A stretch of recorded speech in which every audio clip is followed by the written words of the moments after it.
So, this week we're going to be addressing children who are identified as having emotional disturbance. This is a controversial category for a number of reasons.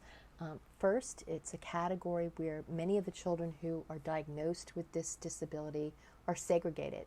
So either they're segregated in a school setting, a public school setting, where they're in a specialized class, maybe away from other children most of the day, or a lot of times they're placed in a approved private school, so they're bused to another school.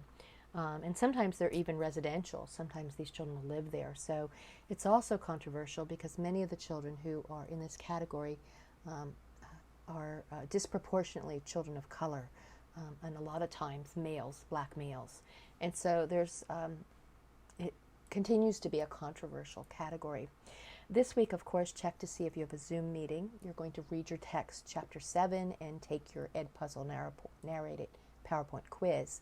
You have an interesting video to watch on emotional disturbance, and you have a case study, a case of Terrence, who has some challenging behaviors. Now, in the case, they don't necessarily designate that that he has emotional disturbance, but many children that have behavioral problems, and that's part of the characteristics or the reason you get placed into this category, is due to having behavioral issues.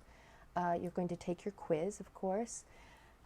This week, coming up soon, I should say, you have your interview of your family member or professional due. So make sure that you're finishing that up if you haven't already. And this week you have an assignment looking at what's referred to as the DSM-5, the Diagnostic and Statistical Manual. Right? This is a manual that outlines community mental health diagnoses. Right? And many of our children with the educational label of emotional disturbance also may have a community mental health diagnosis where they're seen by a psychologist or a psychiatrist in the community. And a lot of times teachers may not know that necessarily. They may just have these children in their classrooms as a child with emotional disturbance. But in any event, you're going to be working with your group. You're going to be assigned a particular mental illness to